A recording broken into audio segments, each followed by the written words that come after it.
শনিবার সকালে মুর্শিদাবাদের রঘুনাথগঞ্জ থানার অন্তর্গত ওমরপুর মোড়ে একটি তরল গ্যাস বোঝাই ট্যাঙ্কারের সঙ্গে বালি ভর্তি লরির সংঘর্ষে মৃত্যু হল এক ব্যক্তির।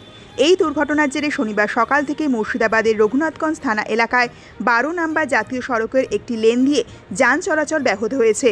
পুলিশ এবং দমকল বাহিনী এলাকায় পৌঁছে গ্যাস ট্যাঙ্কারটিকে অন্যত্র সরিয়ে নিয়ে যাওয়ার চেষ্টা চালাচ্ছে। স্থানীয় সূত্রে জানা গিয়েছে, শনিবার সকাল 10:30 নাগাদ বহরমপুরের দিক থেকে একটি তরল গ্যাস ভর্তি ট্যাঙ্কার ফারাক্কার দিকে যাচ্ছিল। গ্যাস ভর্তির ট্যাঙ্কারটি যখন ওমরপুর মোড়ের কাছাকাছি ছিল, সেই সময় চালক কোনো কারণে নিয়ন্ত্রণ হারিয়ে 12 নম্বর জাতীয় সড়কের পাশে দাঁড়িয়ে থাকা একটি বালি বোঝাই লরির পেছনে সজোরে ধাক্কা মারে। স্থানীয় বাসিন্দারা ট্যাঙ্কার চালককে উদ্ধার করার চেষ্টা করলেও গাড়িটির কেবিনের অংশ এতটাই দুমড়ে গিয়েছিল যে গ্যাস কাটার দিয়ে কেবিন কেটে চালককে বের করতে হয়। চালককে জঙ্গিপুর হাসপাতালে নিয়ে গেলে চিকিৎসকরা তাকে মৃত বলে ঘোষণা করেন। মৃত চালকের নাম বা পরিচয় এখনও জানা যায়নি। রঘুনাথগঞ্জ থানার এক আধিকারিক জানান, প্রাথমিক তদন্তে আমাদের অনুমান যান্ত্রিক কোনো ত্রুটির কারণে গ্যাস ভর্তি ট্যাঙ্কারটি ব্রেক ফেল করে দাঁড়িয়ে থাকা লরির পেছনে গিয়ে ধাক্কা মেরেছে। তবে বালি ভর্তি লরির চালক অক্ষত রয়েছেন। গ্যাস ভর্তি ট্যাঙ্কারের দুর্ঘটনার পর স্থানীয় বাসিন্দাদের মধ্যে প্রবল আতঙ্কের সৃষ্টি হয়েছে। ঘটনাস্থলে দ্রুত পৌঁছে যায় দমকলের 2টি ইঞ্জিন এবং একটি ক্রেন। পুলিশ বিপর্যয় মোকাবেলা দফতরের কর্মী এবং দমকলের কর্মীরা অত্যন্ত সন্তর্পণে ট্যাঙ্কারের কেবিনটিকে আলাদা করার চেষ্টা করেছেন।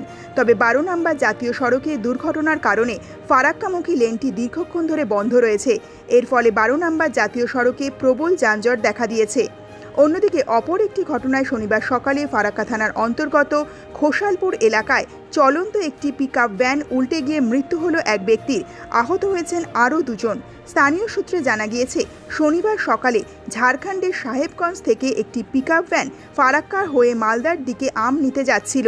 গাড়িটি যখন খোসালপুর এলাকার কাছাকাছি ছিল, সেই সময় গাড়ির একটি চাকা ফেটে যায়। এর ফলে চালক নিয়ন্ত্রণ হারিয়ে ফেলেন এবং গাড়িটি প্রচণ্ড গতিতে কয়েকটি পাল্টি খেয়ে রাস্তার ধারে নয়নজুলিতে পড়ে যায়।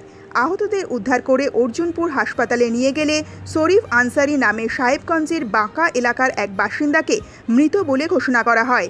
আরিফ আনসারি এবং পিন্টু রায় নামে আরও 2 জন ব্যক্তি আহত অবস্থায় বর্তমানে হাসপাতালে চিকিৎসাধীন রয়েছেন। মিঠুন হালদারের রিপোর্ট, দৈনিক বাংলা নিউজ।